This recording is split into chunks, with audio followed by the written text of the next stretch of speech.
প্রবাসী আমরা, প্রবাসী আমাদের ঈদ, হ্যাঁ, দেশের সবাই যদি আনন্দ পায় এটাই আমাদের আনন্দ।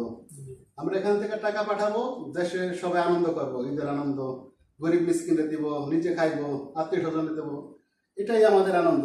এটা ছাড়া আমাদের আর আনন্দ আমরা পাই না, কারণ এখানে আমাদের কষ্ট করতে হয় সারাদিন ভরে। আমরা যেমন আজকে ছুটির দিন, তারপরও আর একটু পরে যার যার মতো সবাই যাইবোগা, সবাই যাই যার যার মতো হ্যাঁ কর্মস্থলে যাইবোগা, তারপরে আবার কালকে থেকে আবার ডিউটি। আলহামদুলিল্লাহ, তারপর আজকের দিনটা অনেক ভালো গেল। আজকের আবহাওয়া ভালো এখানে, মাশাআল্লাহ। আর এখানে সাগরের পাড় তো অনেক সুন্দর আবহাওয়া, এখানে তো প্রাকৃতিক দৃশ্য দিনের বেলা তো দেখার মতো একটা জায়গা।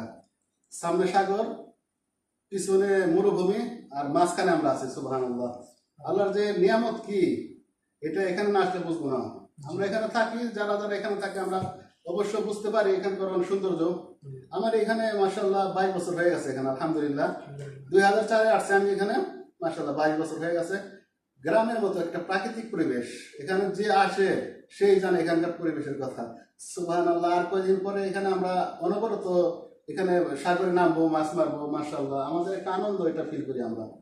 এখন মাশাআল্লাহ আমাদের দিনী ভাই, আমাদের দেশি ভাইরা আসছে, মাশাআল্লাহ আমাদের মাঝে। তারা আসলে আমাদের মনটা ভালো লাগে, কারণ একটা মহব্বত। ইসলাম আমাদের শিখাইছে এক ভাই আরেক ভাই, এক দিনী ভাই, মুসলমান ভাই আরেক ভাইয়ের ভালোবাসতে, ঠিক আছে, আল্লাহর জন্য ভালোবাসতে। যারে ভালোবাসুন আল্লাহর জন্য ভালোবাসুন, সবাই মুখে দাঁড়িয়ে মাশাআল্লাহ। আর কি বলবো, মাশাআল্লাহ, মনটা ভরা যায় এদের দেখলে। মাশাআল্লাহ, আল্লাহ সবাইকে দিনই হালত রাখুক, পাঁচ ওয়াক্ত নামাজের মাঝে রাখুক, আমাদের কর্ম ব্যস্ততার মাঝেও যেন আমরা নামাজ ত্যাগ না করি। আলহামদুলিল্লাহ, আল্লাহ সুবহানাহু ওয়া তাআলা সবাইকে পাঁচ ওয়াক্ত নামাজে দিনদার মুত্তাকিন বানার তৌফিক দান করেন। এখন আমাদের মাঝে আছে আমাদের জুনিয়র রাহুল। মাশাআল্লাহ। জি, সম্মানিত দর্শক, আমরা ছিলাম এতক্ষণ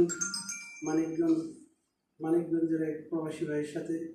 দীর্ঘ 22 বছর তিনি কুয়েতে কাটিয়ে দিয়েছেন। তো তিনি কিনা যে 22 বছরের অভিজ্ঞতার কথা বলেছেন, কেউ ভালো আছে, কেউ অনেক সুখে আছে, কেউ অনেক কষ্টে আছে, কারোর বেদনা, কারোর সুখ, এইভাবেই প্রবাসী কেটে যায়। আমরা এখন যাব আমাদের ভাই গোলাম রাব্বির কাছে, তার থেকে আমরা কিনা শুনবো তার প্রবাসের কথা। ফ্যামিলি ছেড়ে কেমন ঈদ কাটলো, ঈদ আনন্দ। আসসালামু আলাইকুম ওয়া রাহমাতুল্লাহ। ঈদ মোবারক সকলকে। প্রবাস থেকে আমি যাই।